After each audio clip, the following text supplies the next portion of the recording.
WonderBirds are supported by dogfriendly.co.uk, improving the lives of dogs and their owners.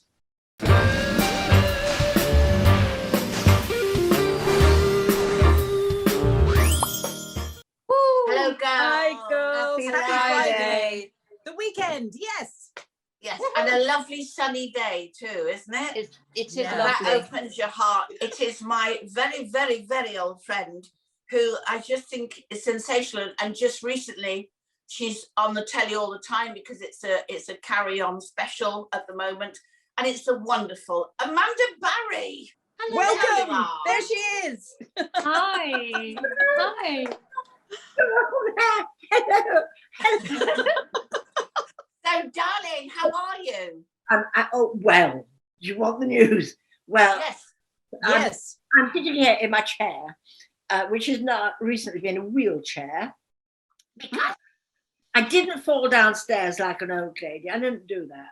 I was coming downstairs, I got to the very last step, and I was avoiding an Amazon parcel.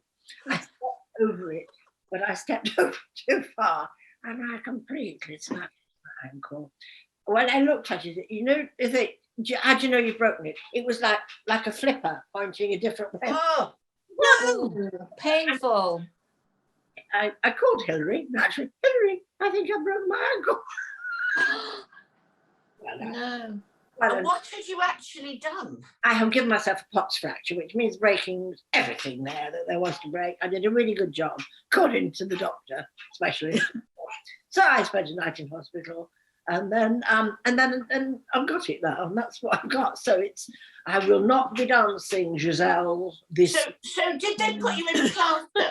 Were you in plaster then? You know what? Oh yes, you in had a plaster the next? big plaster, then the next plaster, and now I would show you, but I can't be able to get up. I'm now in the air boot. Oh, Air boot. The air boot, yes. I'm sad you're not in a plaster, darling, because at some point we could have all come and signed it, Oh, like we used to in our youth. no, I would have really liked. That would have been a real turn on for me. So anyway, poor Hilary, not only is she my technician and fine Zoom and everything, but poor Hilary was in the process of actually finishing her 21st book thriller that was going off. And so she had a deadline, and she'd also got a play, which you will know about, Harriet, because it seems to be that I think Harriet is Harriet in your play. I believe she is. Harriet's in your play. So Hilary has now written a play, and it is going on. Please God that the nasty little germs don't get us. And so it's all. Come speak to Harriet. Would you like to speak? You're all. Yes, I'd love to. Oh, you want she's there? Oh my There she God, is. it's Stephanie Jones. Hi. Hello, darling. Looking good. Hey, how are you? I'm pretty good. Very good. Amanda also avoided saying that my other job has been sort of nurse and Yes. cook and chief bottle washer. Brilliant, darling. You just got down. Could you do the door? Because I can't. Oh, sorry, you can do the rubbish out. Oh no, I'm sorry, I can't do it. Sorry, I can't bend the dog. Hilary, when did you start to write the play? Was it before lockdown? Yeah. Well, actually, Harriet, of course you don't know its story. I actually wrote the play originally 15 years ago. Oh, wow. Yeah. Wow. It had a different political background, and I was commissioned to do it by out of the blue by a certain West End, no discretion here, a West End producer, and we got quite a long way down the line, and he had a leading man lined up who had to drop out for personal reasons, and he dropped the whole thing, and I put it in a drawer, and basically I sulked for 15 years. And I said somebody. I did say, why didn't you show it to somebody? Yeah. And that was it. And then various people got on board, including our mutual friend, Mr. Probert. He was the one who started it all off, and the director. And then I met Lee by chance on a street corner. This is a producer. She does. That sounds On interesting. a street corner in Covent Garden. Garden. And he told me as what we were doing. He said what they'd really like to do was a play, probably a thriller. Had I ever written a play? And I said, funny you should say that. And the rest is history. Yeah. And now we've got you, and I'm thrilled. Yeah. Who else is in it, Hilary? Well, Clive Mantle is the lead. Be nice. Clive Little Game of Thrones, Casualty. Love him. He's That's been on the great. show as well. He's been on the show too. Yeah, he has. Oh yes, he has. Gorgeous. Yeah, I Yes. saw him when he was on.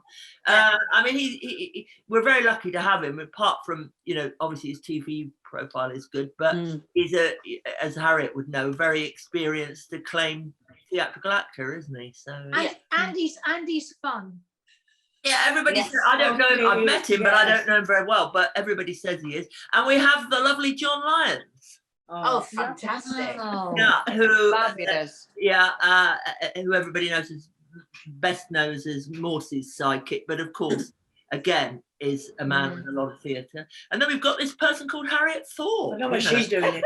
Well, yeah, I've heard she's a nightmare. And she, She's a nightmare, apparently. who I'm thrilled about, and she has. Well, I shouldn't say it as a writer, but your role's a little bit of a peach, isn't it? Really, you're the scene stealer. It's Ooh. heavenly, and I can't wait. And you can put And she- and How would you describe her? That's Well, what she was. A tart. Yeah, she was a top Bit of a- supermodel. Yes, she's a bit debauched now. part been a about bit her. naughty about it. She's funny, very funny. I hope that's up to you. It obviously isn't in the writing. Yeah. And but she's funny, and like a lot of people who are funny, because I think it comes in a package. There's a tragic side to her, but she's Yeah. haunted by the secret which drives the play through all her life. She's keen. Also, there's also the lovely Patrick Pearson, who's Julie Peasgood's Pearson. husband, That's who's right, been on the yes. show a lot. Yeah, And yeah, Patrick and I were at drama school together, that's right. only about 40 something years ago. God, Is that all? and Thank Patrick has he has a wonderful way of doing sinister charm. oh yes, he does, doesn't he? He always looks a bit like that. He's got one of those great faces. He's so lovely. I love him. Yeah. No, Brilliant. Such a hoot. he really does. This character that he is a key character, the sort of villain, and but he's very charming. When does it start? You know, Absolutely. The tour begins in the autumn. Right. Well, come back It on begins then. on the 14th of September. My birthday. Fabulous. Your birthday. Fantastic. National tour, Amanda's birthday. So If I make it as far as As that. Virgo. Yeah. go on. Enough about me. I'll depart. It is We'll all book tickets, darling. We'll all book tickets. Please. Thank The phone you. never stops all the time. I sit by the phone, it doesn't ring. It must be my agent. Sorry. No, it's all her phone calls. She's got management, age. Everybody ringing. It's all switched the other way. Oh, I know. but Amanda, you must be thrilled. You must be thrilled about the carry-ons, because everyone's talking about the carry-ons at the moment. Again. And you, being one of the key leading ladies, absolutely revere everything you did in the carry-ons. Is that exciting for you to sort of relive that? I didn't even know. Yeah. I seriously didn't know. I must say, the other day, I was looking for another station, and I knew Cleo had been on. I don't watch it. And then I was on a bit later on. But it came on again. I thought, what are you doing? That poor wrinkled child in the bath is being trashed out again. He's been in that milk bath for 60 years. That's why she's got all these lines. That's what's happened to her. talking about roots, I need to know about roots, not just your roots. Look, we've all got these horrible roots. Look, Let's have a look. look. Oh, I can't see any roots. Can't see, darling. Can't see anything. It looks very nice because your hair looks very shiny. You know how you see those glamorous grey-haired ladies, that you see them, you think, my God, I'd like to look like that. Well, I just started to come up, and they don't look like that. I mean, they look horrible. What did Sherry use? You said something to me. You're not going beaver or badger. What was it you said? But Oh, beaver and badger. It sounds a bit rude, actually, but whatever. No, because it's not all grey. I think the thing is, we think that our hair is completely white, but it actually No. isn't, because there's still probably bits of grey. So No. we look like beavers or badgers or something. Sounded a bit rude. Beavers. Rude when you said it. Amanda, The whole of lockdown has been about hair to me. And then people have done charity work, people have gone out and invented things, people have kept working, and all I've kept going is, I know what to do with my hair. Oh, my hair. This is my fourth haircut, which I did last night, especially because I was coming on today. Sorry, you say that again? You did that yourself? Yes. She cuts her own hair. She cuts I Hilary's said hair, to don't Hilary, you? who I spoke to, I'm going to cut my hair tonight. And she said, what with? And I thought, well, she's really gone now. I thought, you're going to hack it through with a butter knife or what? No, I said, scissors. And she hasn't got hairdressing scissors. You have to have hairdressing scissors. You can't do it otherwise. But what about That's the rest great. of the hair? What about your eyebrows? Because my eyebrows have gone completely white. Mine too, Sherry. Horrible. Have they What got is that all about? Let's look at yours. what? Let's have a look. What eyebrows have you got? Are they yours? Are you talking to me? Yeah. Oh, sorry. Who said sorry? Mine are there. That's them. Oh, you've got. You can do see you colour them. them? You colour them, do you? No, I just wipe, brush over them when I'd finished. My eyebrows. Well, you've got proper white. eyebrows. Have they really? White eyebrows. Mine are white. I've just coloured them in with a pencil. Yeah, I colour mine in What too. about all the other bits, darling? Oh, I know, and they just. Oh, whiskers. Why does that happen? I have to say, And I've developed whiskers that you do that with, you know. Yeah, they grow so long, those I griffins. found, and you get special ones. I got one there and one there, and one that goes from there. Yeah. Yeah. And I remember when I got it, how I remember was I was doing Bad Girls, and I was in a car with Stephanie Beecham, and she leant over and she said, "Oh, darling, I must get rid of that hair now." From then on, I thought, Oh. my chinny chin chin. I think you're a good hairdresser because your mother was a hairdresser, wasn't she? Yes, but she wasn't. She wasn't. My mother was never worked in her life, and then produced. And now she'll go on. Who's watching? My sister, when she wasn't married to the person she'd run off with at the age of 40 odd, and she'd never done hair. She'd never done anything. She never worked, and we needed money, and we lived in a 1474 cottage. And she went to Manchester and she said, I need to have a refresher on my hairdressing course. I mean, look, hairdressing course. And came back with a certificate 3 weeks later. And the next thing when I got back there, she turned our 1474 cottage was a hairdresser's. And she used to be, I used to come up and she used to be out in the back garden with a book going, "Leave on bleach, please God, don't." Saying her prayers and reading the instructions to tips and bleach and everything. I mean, so we all became like, oh, yeah. Fabulous. Were you all her guinea pigs? What? Your Sorry? mums with Did the she hair? colour your hair? Did she have? No. Oh, no, because in those days they used to do those sets and say, oh, Mrs. Houston, that'll last you the whole week now. You won't have to touch it. You know what it was. Oh, and did they put your hair up? Well, that'll last you the whole week. You won't have to. Yeah. Were you born in Manchester? Where were you born?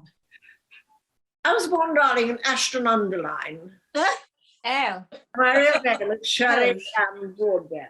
That's my name by birth, same as Dora Bryan. Dora and I, we've got the same name, Amanda. It made me change it because they said you cannot appear. That is such a common name. I went, thank you. And you got to get. And in my first West End play, the director walked past me. It was with George Cole many years ago, and he said, "You have a very common voice. Get rid of it before we open." I went, Oh.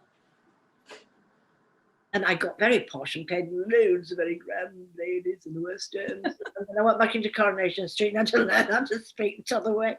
Now I'm stuck somewhere between. It's too late. I don't care. But isn't that funny? Because then, when I first came in the business as well, because I come from Sunderland, I couldn't arrive speaking like that. Not then. Now, of course, it's perfect. Everybody does, yeah. Everybody's accent was knocked out of them. So we're all very posh, aren't we, really?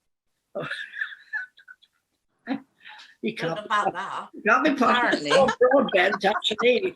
You can't. Anyway, I mean, they said you can't go on the stage with a name like Broadbent. Shows you. Jim's done all right, hasn't he? Yeah. We've got the bed down here. It's been like a bed sitter ever since my leg. I've only been upstairs once. And I had this embarrassment of saying to Hilary, could you bring me down the, and she goes, which what? She had no idea. She ruthless through my clothes up there. She's very good though. I mean, what can I tell you one funny story about it? Please. Very quickly. No, it just made me laugh. I remembered it this morning. It wasn't to tell you, it just I remembered it because people refer to, Hilary, your wife.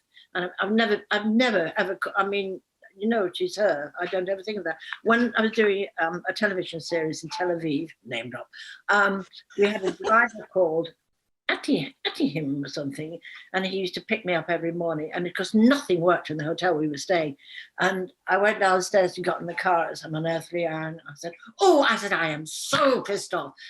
My Wi-Fi is just absolutely dreadful. I hate it. And he said to me, how long have you been married?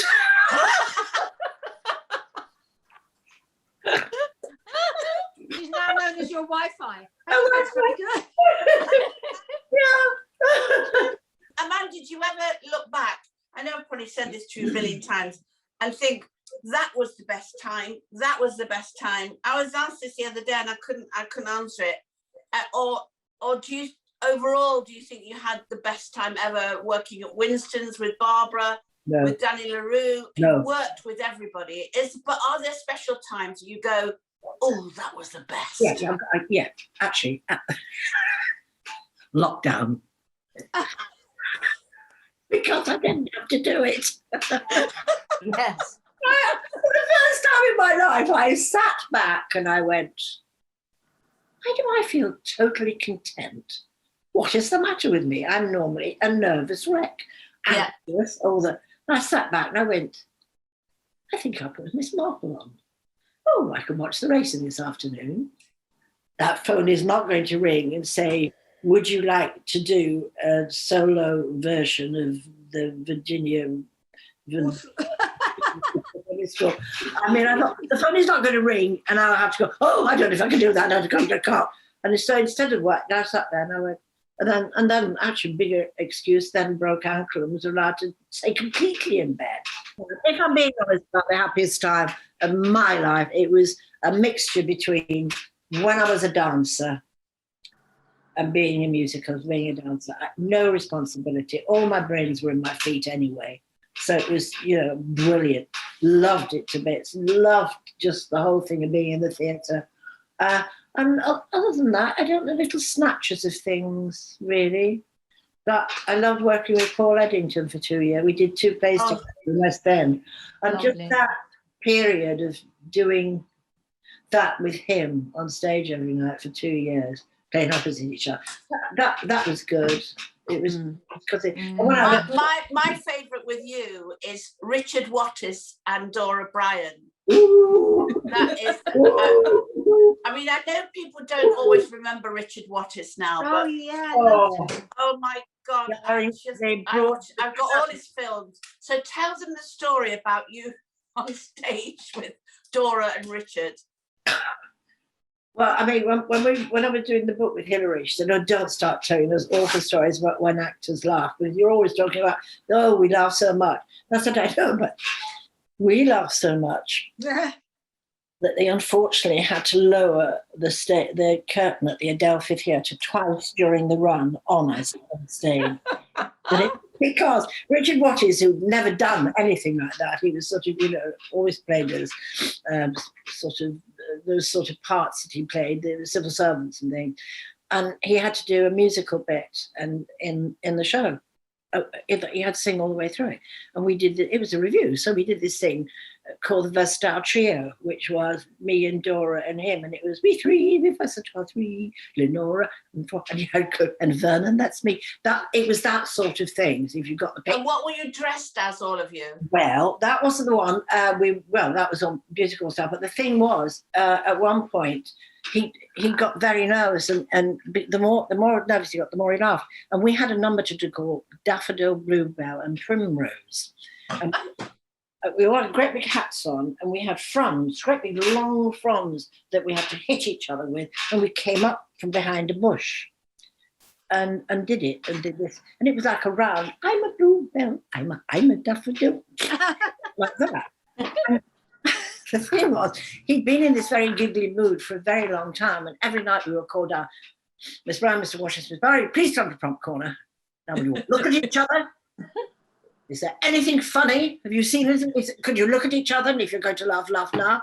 Oh, it's made us work. So it got so bad. And Dora would come and say, oh, Dickie's taking another Valium, maybe you're happy to. And he was, and we were very shaky voiced, like, went down to do this number. And I came up saying, well, what a bill to be a daffodil, my prim. And the music going on. And Dickie didn't come up at all. So, and I could hear Dora going, oh, Dickie, pull yourself together, Dickie. Pull yourself. And I thought, well, I can't go. And the van just kept going. Delphi Theatre, full. All I could hear was the van and this conversation. And he just didn't come up. And so then after that, Dora didn't come up either. And then I got desperate. The MD's going like this to me. So I tried to sing the whole thing, and it was around, I'm a daffodil, I'm a bluebird. Just came slowly down on us. Oh, we got in so much trouble. The more they shouted at us, the more we laughed. And I said, particularly, was up with you? And he said, well, I was sitting there and I was just going to come on. I realised I left my glasses on and I couldn't get them off with my fronds because I got so I couldn't move my glasses. And then I remembered my mother had always wanted me to be a vicar. But it's not funny, but it was like how these things mount to a sort of hysteria with people. You let me tell a story, and it never works when somebody says tell a story. Oh, well, It's blissful. Oh, it's lovely to see you, Amanda. All of your stories have been so enlightening and so lovely. They really have. I mean, I love you talking about when you very first came to London. That to me is, it's so magical. I've never actually seen a movie or anything about. I think there should be definitely something about this, because it's such an era that has been forgotten, and it's so interesting and so alive. How many times do I say that to you, Amanda? So different. I mean, it was so different. Even the things like, because it was just after the war, really, when you think about it. But you couldn't get anything. So things like a leotard to go for an audition. I mean, just sit and make them out of anything. Make your leotard, and you couldn't get tights and things. So I used to go and get the elongated, because I measured them wrong deliberately. The varicose vein support things from a chemist, and they go, "You really want them?" I would go, "Yes," because I cut the top, and you pull them right up, and you had these wonderful tights, and then you dyed them, and everything was sort of second hand. And you used to go for auditions. There were loads and loads of people, and we didn't have any money between us anyway. So we'd go and sit in the Silver Grill in Leicester Square, and we'd order like 2 teas and 1 round of toast between us. It was like the breaking of the bread and the fishes, you know. And then somebody would get the stage, and then everybody would pass the stage round, and we'd go off individually and come back and tell the other person what it was like. Say, do they need tap? Have you got a pair of tap shoes? And then we'd go down into Leicester Square Tube, and there was a lavatory on the left. We all used to go down there one at a time. Say, has anybody got a lipstick? Has anybody got no, I'll bring that back. You give me that. Can I have your tap shoes? I'll take that. Oh, everybody. So it became sort of obvious. And everybody just mucked in. And amazing. How lovely. So there was none of the, now a lot of people are very, I mean, I found out at the beginning of my career, people were sort of mucking, people would tell people what jobs were going on. Everyone used to look after each other. And then suddenly it became the culture that no one would tell you what they were going up for. No one would even talk about it. Came in, didn't it? What's that? Chorus girls didn't expect to have a flat or a car. No. Yeah. And as soon as money came to things, it changed, I think. Yeah. Yeah. I just love hearing your stories. I just can't get enough. Please. Well, darling, if you're going on tour, just leave. Amanda, what was the place that you stayed in the in? dressing room, because Hilary Bonner, who wrote my book, and I thought, God, she's such a good listener. She's never listened to a word I've said since. Because I go, oh, do you know what? Yes, I was in the book. I know, and I'm going to. You seem to be interested when I told you. Anyway, what you talk about? So Harriet, watch out. I'll be in that dressing room. Would you like to hear about what? Amanda, what was the girls' home that you stayed in Green Street? Theatre Girls Club. Yes. That's it. Yeah, with Miss Bell. My mum was a beauty queen, and she was also living in sort of digs around there as well. So I think there were lots of different. You know, you had the Theatre Girls Club. She was probably in the Beauty Queens Club. It was probably something like that. It was always Yeah. I mean, we spent a lot of time in the Theatre Girls Club when I very first went there, when I was very young, underage really. And I used to look through the window. It was on the 3rd floor, and just watch the prostitutes opposite. And you'd go, she's going in, she's going in. And then we'd time how long they were in for. 20 minutes on the dot, and he was out. And another one had come along. So I spent my life, and then they all looked after me, all the prostitutes, because I was only, the first time there, I was about 13 and a half, 14. And but they all looked after you, and they looked after me when I finished up living in Soho. They say, "You all right, love?" Yeah. I taught girls to strip when I was at Winston's. Ooh. They either had all their clothes off on the first bar of music, or were still struggling with the zip on the last and couldn't get out. One of the most frustrating. Timing. We wanted to have comedy strips, and I was doing the choreography because the choreographer had a nervous breakdown and went away, and I got left. Wow. Well, maybe you could teach us all to do that, darling, because it would be very helpful. Please. Yeah, if we could do, because even just Look at getting into you. the bar. We're looking for another career. Thank you. Is this right, darling? Yeah, that's it, darling. All Yeah, together, thank you. we've got on your first entrance. Get And Thank you, Amanda, darling. yeah, We'll see you just soon. carry on, darling. Just carry on. carry on. Carry breathing. on. Carry Bye, on. darling. Yeah, Bye. just breathing. Carry on, Come on, Amanda. girls. Look up. Bye, darling. That's the Isn't next she? project, Cherry. Oh, we need to make a film of the fantastic. Theatre Girls Club. I think it's Oh, the most yeah. wonderful. She's such an amazing woman, and She's just incredible. stories and the Yeah. humor and her sort of take on everything is so wonderful. I know. I know, it'd be So so funny. funny. Bye. Bye. Bye.